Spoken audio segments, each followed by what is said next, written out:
Some say that faith is spelled R-I-S-K, risk.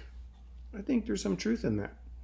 We've been studying the book of Jacob in our sermon series on Sunday, otherwise known as the book of James. But Jacob would agree that faith has to be more than just mental assent or even correct theology. It has to actually have or include a demonstration of that faith, some action, putting some feet to our faith, so to speak. And so, yes, that often requires some risk. I mean, it's risky to talk to somebody about Jesus when you don't know how they're going to respond. It's risky to perform an act of kindness when you don't know how they're going to receive it.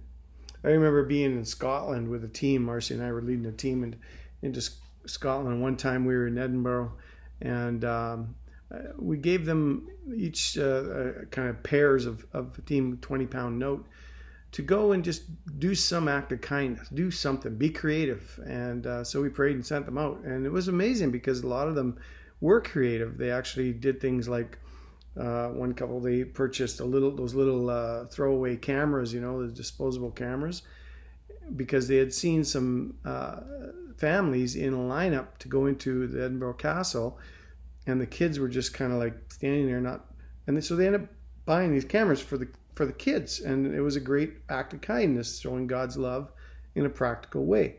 Another pair purchased for the next traveler their room at a hostel, and with a note explaining, etc. They're showing God's love in a practical way, and there was some neat things. There were a variety of other good deeds. Marcy and I, we were walking around, and we noticed that there were some construction workers, and it was raining, and there was a sense of, oh man, I'd like to do something for them, but there's so many of them, and we only have a 20-pound note to use. So anyway, we went in to think some more. We went into a local little cafe pub thing, and we were going to buy a little bite to eat. We did that. We were talking about it, and then two of the construction guys actually came in, and so it might be an opportunity to buy their lunch, right? And so they came in, they were wet, and they ordered their lunch, and they're taking off their vests and stuff.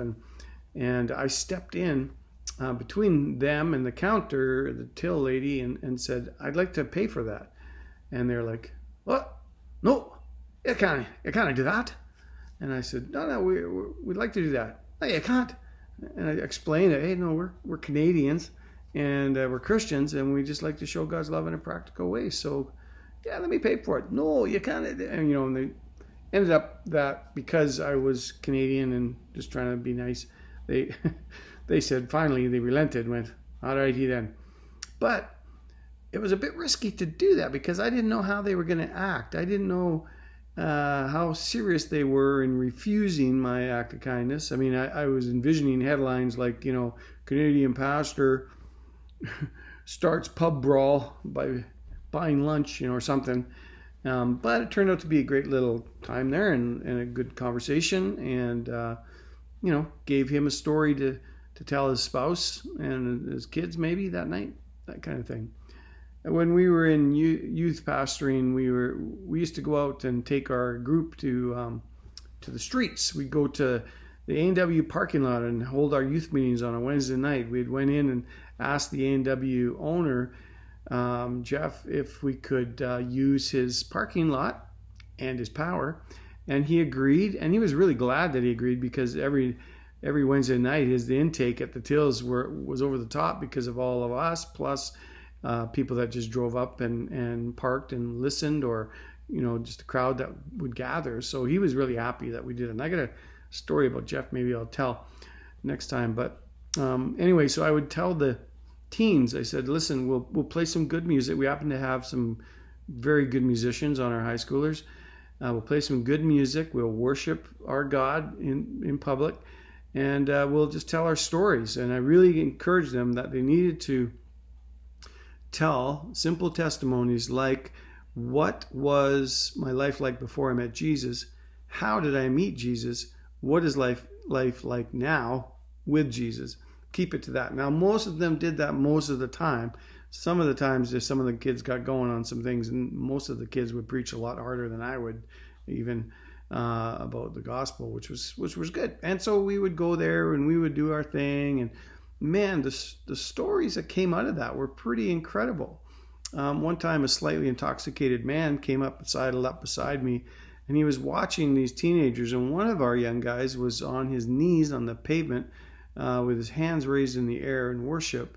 And this drunk says to me, "I need what that kid's got." And, gave me a chance to talk with him and pray with him. Another time,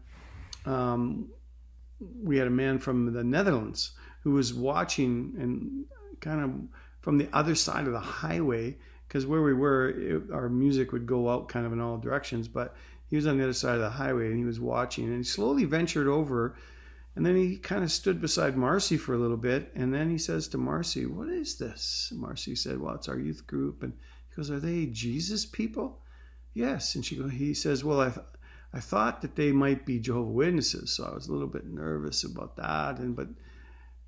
And he said an interesting thing. He said he had been traveling through Canada, but he was on a search for God and on a search for Jesus. And here we are out there on the streets talking about Jesus.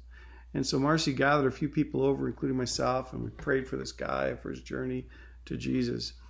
That was just awesome. And then another guy, one time he heard our music from on a mountainside a couple of kilometers away, I'd say, and he came down and he rode into our crowd, and he said that he had heard the sound of our music and the sound of an angelic voice singing, which was one of our kids there singing, and he was just drawn to it. The skaters, the skateboarders, they would gather and skate all around the sidewalks and curbs and the storefronts, etc., because they're all closed at that point. But I didn't think they were listening until one time we didn't go out one week, and then these skaters talked to me and said, "Hey, where were you guys?" I was like, "Oh, interesting. They're actually paying attention." There was some antagonistic skaters as well. There was a time when one of the skaters would ride. He rode his board through our crowd, in and out through the crowd, and he actually punched a guy in the stomach who had his eyes closed and his hands raised, and it was a bit of persecution in a sense. So yeah, risky. It's a bit risky. But you know what? None of those stories would have happened had we not been out there. Had we always had a feeling like this is where the church should be. This is what the church should be doing, is taking the gospel out to the streets. That still resonates with me. Times have changed. Times are changing. Maybe it's time to get back out there again. Just preach the gospel. Keep it simple. Preach the gospel. Tell it like it is.